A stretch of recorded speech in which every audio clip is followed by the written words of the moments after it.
नमस्कार दोस्तों। तो आज की कहानी का शीर्षक है सबसे बड़ी कमी।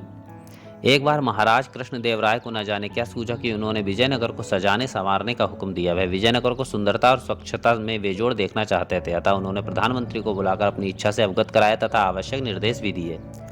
मंत्री जी, हमारे सपनों का विजयनगर ऐसा होना चाहिए कि स्वर्ग के देवता भी विजयनगर से ईर्ष्या करें। इस कार्य के लिए जितना चाहे धन खर्च हो, इसकी तनिक भी चिंता ना करें। आदेश मिलने भर की देर थी, विजयनगर का कायाकल्प होने लगा। कुछ ही समय में विजयनगर की चर्चा आर्यावर्त के सुंदरतम राज्यों में होने लगी। दूर दूर से सेनानियों के झुंड विजयनगर की शोभा देखने आने लगे। जो भी वहां आता, महाराज कृष्णदेव राय और विजयनगर की सुंदरता की चर्चा करता। ज्यों ज्यों विजयनगर की कीर्ति फैलती जा रही थी, त्यों त्यों महाराज फूले न समा रहे थे।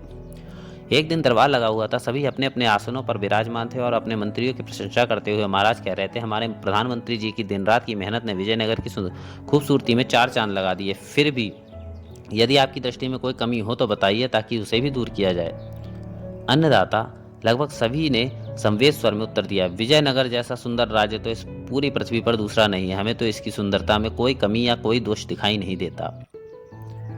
पूरा दरबार महाराज और प्रधानमंत्री की प्रशंसा के गीत गा रहा था। तभी पुरोहित की दृष्टि तेनालीराम पर पड़ी, जो मुंह पर हाथ रखे दरबार की कार्यवाही को देख रहा था। देखते ही देखते उसने महाराज से कहा, महाराज, तेनालीराम को शायद विजयनगर की प्रशंसा पसंद नहीं आई।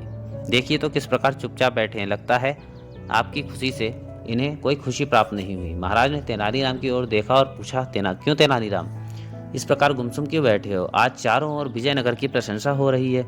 क्या तुम्हें इस बात से कोई खुशी नहीं है?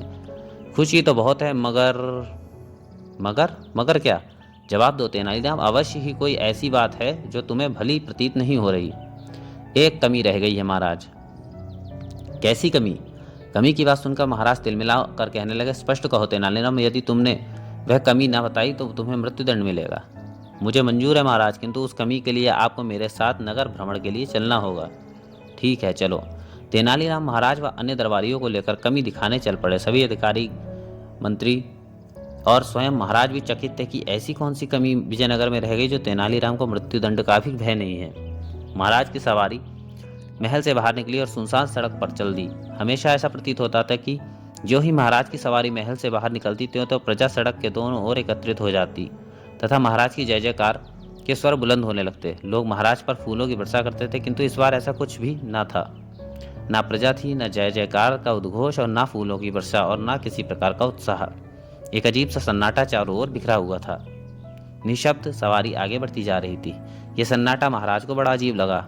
महाराज ने तेनालीराम की ओर देखा।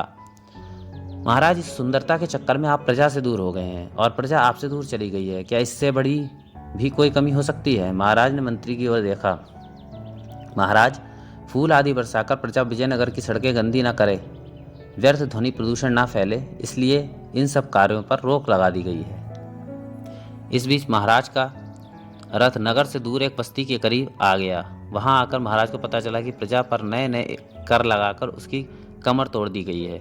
विजयनगर की सुंदरता के चक्कर में बस्तियों की ओर कोई ध्यान नहीं दिया जा रहा है। बस्तियों में गंदगी के कारण बीमारियां फैल रही हैं। प्रजा के इस कष्ट को देखकर महाराज का दिल बहुत दुखी हुआ। वे समझ गए कि क्या कमी है पहले वाले विजयनगर की अपेक्षा आज के विजयनगर में। उन्होंने फौरन आज्ञा दी, सारे काम बंद करा दिए जाएं, बड़े व नए कर वापस ले लिए जाएं। प्रजा का जीवन ही सुंदर नहीं बना तो विजयनगर की सुंदरता का क्या महत्व? हमने प्रजा और अपने बीच की ओर ध्यान आकृष्ट किया है। और उस दिन से महाराज की नज़रों में तेनालीराम की इज्जत और अधिक बढ़ गई।